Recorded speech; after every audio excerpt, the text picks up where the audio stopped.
ये कहानी लूसियाना नाम की एक लड़की के ऊपर है। उसके एक फैसले से उसकी पूरी जिंदगी तबाह होने लगती है। एक एक करके उसके परिवार के सभी लोग मरने लगते हैं। उसका वो फैसला क्या था जिससे उसको ये सब देखना पड़ा, और वो कौन आदमी है जो उसके परिवार को एक एक करके किसी साए की तरह मार रहा है, ये आपको इस कहानी में पता चलेगा। इस कहानी को सेबेस्टियन शिंडल ने डायरेक्ट किया है, जो अपनी क्राइम थ्रिलर मूवीज के लिए काफी फेमस है। So with all that said, चलिए जल्दी से स्टार्ट करते हैं आज की इस कहानी को। Hollywood silver screen presenting the wrath of God. कहानी की शुरुआत में हम एक बुक इवेंट को देखते हैं, जहां एक बहुत बड़े राइटर क्लॉस्टर अपनी न्यू बुक के लॉन्च के लिए आया है। मीडिया वाले क्लॉस्टर से उसका ऑटोग्राफ मांगते हैं। इतने में एस्टेबन नाम का एक आदमी आकर क्लॉस्टर से कहता है कि ऊपर लूसियाना आपका इंतजार कर रही है, इससे पहले बात बिगड़े उससे मिल लो। जिसके बाद कहानी 12 साल पीछे जाती है और हम लूसियाना को देखते हैं, जहां वो क्लॉस्टर के घर में उसके लिए काम करती है। क्लॉस्टर उसको अपनी स्टोरी बताता है, जिसे वो कंप्यूटर पर लिखती है।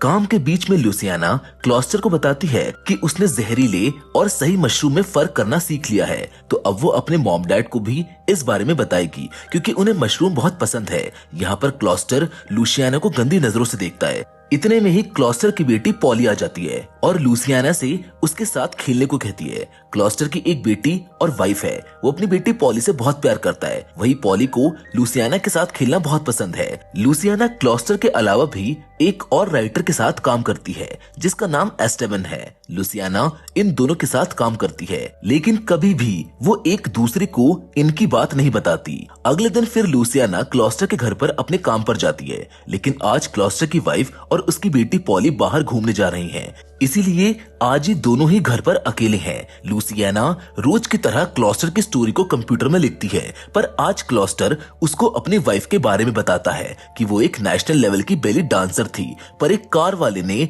उसका एक्सीडेंट कर दिया और उसके पैर में काफी चोट आई, जिसकी वजह से बेली डांस में उसका करियर खत्म हो गया। जब से वो काफी गुस्से और डिप्रेशन में रहती है। लूसियाना को ये सब सुनकर काफी बुरा लगता है। तभी एक बार फिर क्लॉस्टर लूसियाना को गंदी नजर से देखने लगता है। क्लॉस्टर की स्टोरी में जो लड़की होती है, उसके शोल्डर पर एक निशान होता है। ये सुनकर लूसियाना अपने शोल्डर को दिखाती है। वो कहती है कि देखिए, एक ऐसा ही निशान मेरे शोल्डर पर भी है।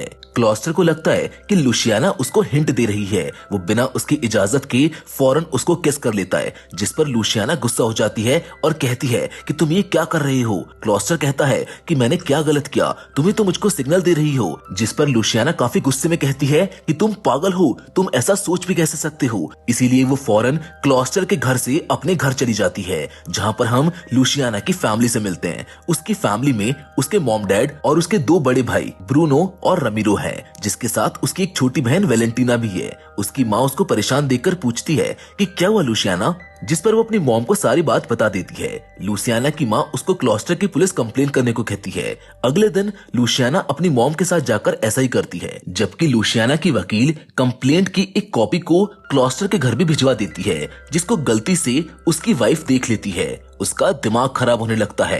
क्लॉस्टर की वाइफ वैसे ही डिप्रेशन और गुस्से की शिकार है। इतने में उसकी बेटी पॉली बाथटब में नहाने चली जाती है, जहां वो अपनी मॉम से कहती है कि लूसियाना कहाँ है, वो बहुत दिनों से नहीं आई, मुझे उसके साथ खेलना है। वो जोर जोर से शोर मचाने लगती है कि उसको लूसियाना के साथ ही खेलना है। इस चीज से क्लॉस्टर की वाइफ को और ज्यादा गुस्सा आ जाता है और वो अपनी बेटी को बाथटब में डुबाकर मार देती है और खुद डिप्रेशन पिल्स की ओवरडोज ले लेती है, जिसकी वजह से उसकी भी मौत हो जाती है। रात को जब क्लॉस्टर घर पर आकर अपनी बेटी और अपनी वाइफ को मरा हुआ देखता है, तो उससे ये दुख बर्दाश्त नहीं होता और वो जोर जोर से रोने लगता है। वही लूसियाना की वकील उससे क्लॉस्टर पर एक हरासमेंट का केस करने को भी कहती है, क्योंकि उसने बिना इजाजत लिए उसको केस किया। इस बात को लेकर वो उससे $1,80,000 की डिमांड करते हैं, और अगर वो इतने पैसे नहीं देगा तो उसके ऊपर केस कर दिया जाएगा। लूसियाना इसके लिए मना करती है कि वो ये सब नहीं करना चाहती, उसको तो बस उसकी बची हुई सैलरी चाहिए,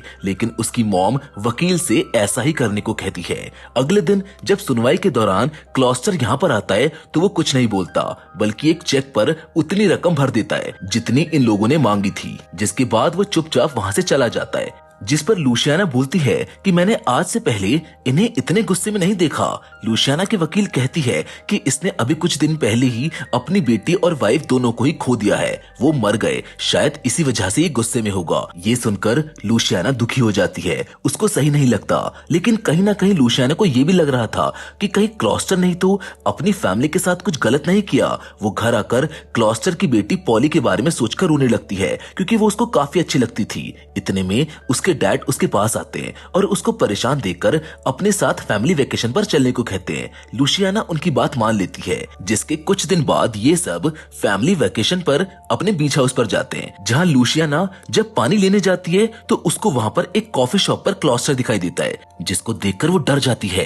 रात को वो ये बात अपनी फैमिली को भी बताती है, जिस पर उसकी फैमिली कहती है कि ये इत्तेफाक है, क्या पता वो भी यहाँ पर घूमने ही आया हो। जिसके अगले दिन बीच पर एक बहुत बड़ा तूफान आता है, सब लोग शेल्टर में चले आते हैं, लेकिन लूसियाना का भाई रेमिरो बाहर ही होता है। तूफान रुक जाने के बाद सबको ये पता चलता है कि लूसियाना का भाई रेमिरो मारा गया। कुछ लोग कहते हैं कि पानी के अंदर एक बूढ़ा आदमी डूब रहा था, जिसको बचाने रेमिरो गया, लेकिन उसके पैर में चोट लग गई, जिसकी वजह से वो भी डूबकर मारा गया। तभी लूसियाना की नजर क्लॉस्टर पर पड़ती है, जो उसके भाई की लाश के पास ही खड़ा है, और अगले ही पल वो गायब हो जाता है। लूसियाना को ये लगता है कि शायद क्लॉस्टर ने ही उसके भाई को मारा है। वो क्लॉस्टर को एक माफी वाला लेटर लिखती है और कहती है कि अगर उससे कोई भी गलती हुई हो तो प्लीज उसको माफ कर दो और उसका पीछा छोड़ दो। जिसके बाद अपने मॉम डैड के कहने पर लूसियाना दूसरे शहर में पढ़ाई करने चली जाती है, जिसके कुछ दिन बाद उसके मॉम डैड की वेडिंग एनिवर्सरी होती है। लूसियाना कॉल करके मॉम और डैड दोनों को ही विश करती है।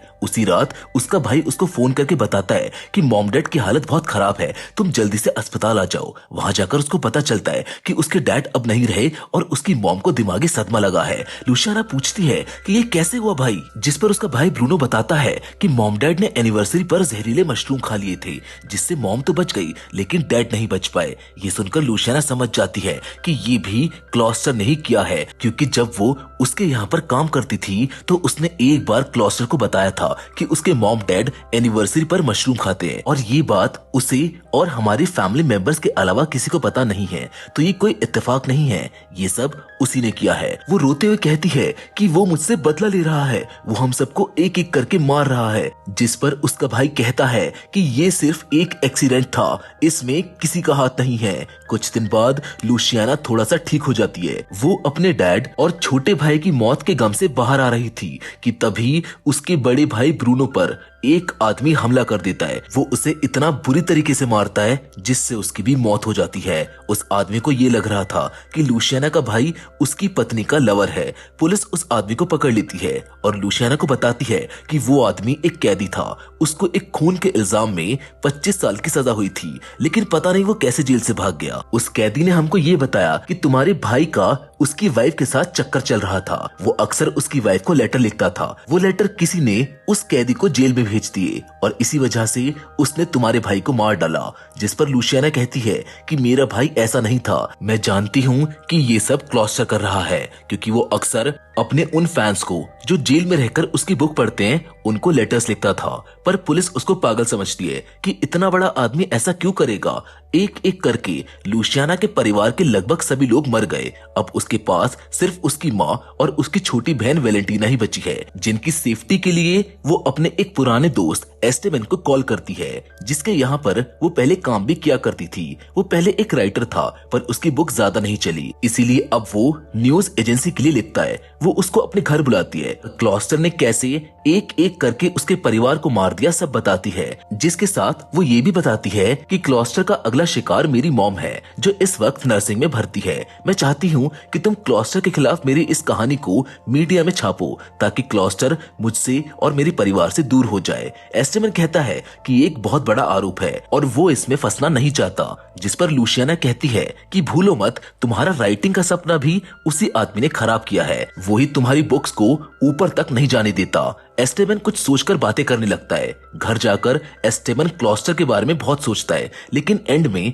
वो लूसियाना की स्टोरी यानी क्लॉस्टर के खिलाफ आर्टिकल छापने के लिए रेडी हो जाता है। वो अपने बॉस को इस स्टोरी के बारे में बताता है, जिस पर वो कहती है कि क्लॉस्टर एक बहुत बड़ा आदमी है और राइटर भी। उसके खिलाफ इतनी बड़ी बात छापने के लिए तुम्हें सबूत ढूंढने होंगे, तभी मैं बोर्ड मेंबर से बात करके इस स्टोरी को छापने का अप्रूवल दूंगा। ये सुनते ही एस्टेबन क्लॉस्टर के खिलाफ सबूत ढूंढने लग जाता है। वो सबसे पहले एक पुराने न्यूज़पेपर की लाइब्रेरी में जाता है और पुराने सबूतों को ढूंढने लगता है। वहाँ पर क्लॉस्टर के काफी सारे इंटरव्यूज की कैसेट भी होती है, जिन्हें एस्टेबन बड़े ही ध्यान से सुनता है। जिसके बाद वो लुसियाना के पुराने घर पर जाता है। वहाँ मौजूद लेडी उससे कहती है कि अगर तुमको ये घर खरीदना है तो इसके ब्रोकर से बात करो। जिस पर एस्टेबन कहता है कि मैं ये घर खरीदने नहीं आया हूँ, दरअसल इस घर की पुरानी मालिक लुसियाना मेरी अच्छी दोस्त है। जिस पर वो लेडी कहती है कि वो तो एक अच्छी बच्ची थी, लेकिन उसके परिवार के साथ बहुत गलत हुआ, जबकि उसकी माँ को तो मशरूम की भी बहुत अच्छी जानकारी थी, लेकिन फिर भी उन्होंने जहरीले मशरूम खा लिए और उसके डैड मारे गए और उसके दोनों भाई भी नहीं रहे। इस लेडी की बातें सुनकर एस्टेबन सीधा उस पुलिस ऑफिसर से मिलने जाता है जिसने लुसियाना के बड़े भाई ब्रूनो के मर्डर केस को संभाला था। वो एस्टेबन को बताता है कि उस कैदी के हिसाब से तो उसने लुसियाना के भाई को इसलिए मारा क्योंकि उसकी वाइफ और उसके भाई के बीच चक्कर चल रहा था। जिसके साथ वो ऑफिसर ये भी बताता है कि इस केस में कुछ भी अजीब नहीं था, सिवाय इसके कि अभी तक ये पता ही नहीं चला कि वो कैदी भागा कैसे। एस्टेबन को यहाँ से भी कुछ खास नहीं मिलता, इसीलिए अब वो सीधा क्लॉस्टर से बात करने की सोचता है और उसी रात एस्टेबन क्लॉस्टर के घर जाकर कुछ सवाल जवाब करने लगता है। वो जाते ही क्लॉस्टर से पूछता है कि आपका लुसियाना के बारे में क्या कहना है। जिस पर क्लॉस्टर बोलता है कि वो एक पागल लड़की है जो हर किसी को अपनी खूबसूरती और मासूमियत के जाल में फंसाने की कोशिश करती है। गलती से मैं भी उसकी मासूमियत के जाल में फंस गया, जिसकी मुझको बहुत बड़ी कीमत चुकानी पड़ी। जिस पर एस्टेबन कहता है कि जब बीच पर उसके भाई की मौत हुई तब आप वहाँ पर क्या कर रहे थे। जिसे सुनकर क्लॉस्टर कहता है कि वो सिर्फ एक इत्तेफाक था, क्योंकि मैं भी वहाँ पर घूमने गया था। मेरे हिसाब से उस लड़की के परिवार में सिर्फ एक ही इंसान का खून हुआ है और उसका कातिल वो कैदी पकड़ा गया, बाकी सब तो हादसे थे। शायद उस लड़की की किस्मत खराब है या फिर उसे अपने कर्मों की सजा मिल रही है। जिस पर एस्टेबन कहता है कि आप किसी न किसी तरीके से लुसियाना की फैमिली में मरे हुए सभी फैमिली मेंबर्स की मौत से जुड़े हुए हैं। ऐसा कैसे हो सकता है, क्योंकि इत्तेफाक एक बार होता है, बार बार नहीं। क्लॉस्टर कहता है कि ये कोई इत्तेफाक नहीं है, बस उस लड़की की किस्मत खराब है, उसमें मेरा कोई कसूर नहीं है। वो चाहती तो गॉड से बात कर सकती है, पर वो उसकी बुरी किस्मत का जिम्मेदार मुझे मान रही है। क्लॉस्टर लुसियाना को लिखा हुआ वो माफी वाला लेटर भी एस्टेबन को दिखाता है। वो कहता है कहीं ना कहीं लुसियाना को भी लगता है कि शायद उसने कुछ गलत किया है, इसीलिए उसके साथ ये सब हो रहा है। एस्टेबन को यहाँ पर भी कोई सबूत नहीं मिलते, इसीलिए वो क्लॉस्टर के घर से भी चला जाता है। लेकिन वो क्लॉस्टर को देखकर एक बात तो समझ चुका है कि वो अभी भी पास्ट में जी रहा है। अगले दिन जिस नर्सिंग होम में लुसियाना की मॉम होती है, उसमें आग लग जाने की वजह से उनकी भी मौत हो जाती है। एस्टेबन जल्द से जल्द उस हादसे वाली जगह पर पहुंचता है जहां पुलिस इस आग का पूरा इल्जाम एक चाइनीज आदमी पर लगा देती है, क्योंकि वो उनको पेट्रोल के साथ मिला है। एस्टेबन उस चाइनीज से सवाल पूछता है, लेकिन वो कुछ बोलता ही नहीं है। अभी तक एस्टेबन को ये नहीं पता था कि इस नर्सिंग होम में लुसियाना की मॉम भी थी। तभी लुसियाना वहां पर आती है और एस्टेबन से कहती है कि अगर तुम वो स्टोरी छाप देते तो आज मेरी मॉम ना मरती, लेकिन तुमने भी सबकी तरह मेरी बात पर विश्वास नहीं किया। ये सुनकर एस्टेबन थोड़ा हिल जाता है, क्योंकि उसको पता ही नहीं था कि यहाँ पर उसकी मॉम भी थी। वो एक पब में दारू पीते हुए काफी सोचता है और अगले दिन उस स्टोरी को छापने की ठान लेता है। लेकिन तभी एस्टेबन के बॉस को उसका एक पुराना आर्टिकल मिल जाता है जिसमें उसने क्लॉस्टर के खिलाफ काफी कुछ उल्टा सीधा बोल रखा था। उसके बॉस को लगता है कि एस्टेबन न्यूज़पेपर में अपनी जॉब का फायदा उठाकर क्लॉस्टर से बदला ले रहा है। वो एस्टेबन को बुलाकर उसे काम से निकाल देता है कि तुम कितने बेकार हो, तुम इस जॉब का फायदा उठाकर अपनी दुश्मनी के लिए क्लॉस्टर को बदनाम करना चाहते हो। एस्टेबन को कुछ बोलने का मौका ही नहीं दिया जाता, लेकिन एकदम से उसका पुराना आर्टिकल उसके बॉस को मिलता है। ये कोई इत्तेफाक नहीं हो सकता।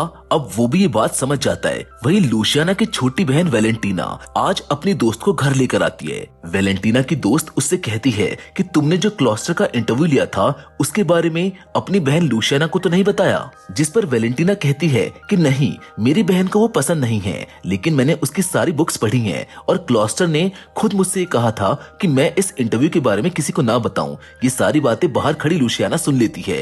वो समझ जाती है कि क्लॉस्टर उसकी बहन के करीब आ रहा है और उसका अगला शिकार वो ही है। लुसियाना के पास अब सिर्फ उसकी छोटी बहन ही बची है और वो उससे बहुत प्यार करती है, इसीलिए उसको वो खोना नहीं चाहती। वो फौरन एस्टेबन के पास जाती है और कहती है कि उसको क्लॉस्टर से मिलना है और खुशकिस्मती से आज क्लॉस्टर एक जगह पर अपनी नई किताब के इवेंट के लिए आया हुआ था। एस्टेबन के पास उस जगह का पास है। एस्टेबन लूसियाना को उस जगह ले जाता है। ये वही सीन है जो हमने कहानी की शुरुआत में देखा था।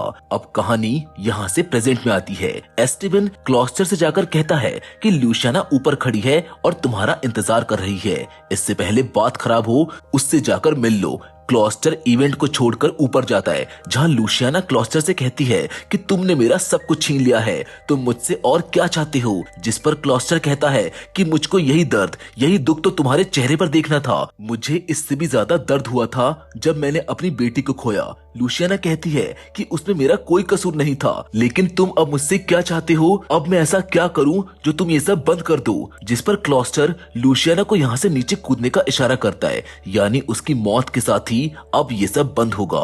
लूसियाना कहती है इस बात की क्या गारंटी है कि तुम मेरे मरने के बाद मेरी छोटी बहन वैलेंटीना को कुछ नहीं करोगे। जिस पर क्लॉस्टर कहता है कि उसकी भी एक बेटी थी और वो अपनी बेटी की यादों की कसम खाकर कहता है वो वैलेंटीना को कभी भी कुछ नहीं करेगा।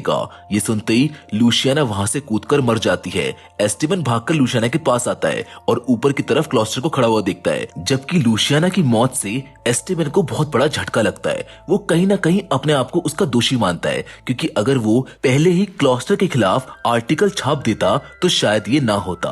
अगले दिन एस्टेबन लूसियाना के अंतिम संस्कार पर आता है, जहां पहले से ही क्लॉस्टर और उसकी बहन वैलेंटीना मौजूद होते हैं। वो देखता है कि वैलेंटीना को क्लॉस्टर ने अपनी बाहों में भर रखा है। क्लॉस्टर के अकेले होते ही एस्टेबन उससे कहता है कि वो तुम्हारी बेटी की उम्र की है, अभी तो वो 18 साल की भी नहीं हुई। जिस पर क्लॉस्टर उसको बताता है कि वो अगले महीने 18 साल की हो जाएगी। ये सुनकर एस्टेबन का खून खौल जाता है और वो क्लॉस्टर को एक खूनी और दरिंदा बताता है। जिस पर क्लॉस्टर कहता है कि ये सब तो मुझको लूसियाना कहा करती थी और देख लो आज उसके साथ क्या हुआ। आज वो और उसका परिवार कहाँ है। जबान संभाल कर बात करो, कहीं ऐसा ना हो कि अगला नंबर तुम्हारा ही हो। ये बोलकर क्लॉस्टर वहां से चला जाता है और एस्टेबन उसका कुछ नहीं कर पाता। शायद लूसियाना की बहन वैलेंटीना को अभी क्लॉस्टर के बारे में सच्चाई नहीं पता है कि उसने ही उसकी पूरी फैमिली का खून किया है और अब वो उसका भी फायदा उठाना चाहता है। जिस इंटरेस्टिंग एंडिंग के साथ ये कहानी यहाँ पर खत्म हो जाती है।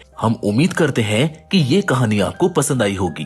वेल, इस कहानी में क्लॉस्टर एक मास्टरमाइंड दिखाया गया है, लेकिन फिर भी शायद लूसियाना उसको रोक सकती थी। इस कहानी में एक ऐसा लूपहोल था जहां से क्लॉस्टर पकड़ा जा सकता था।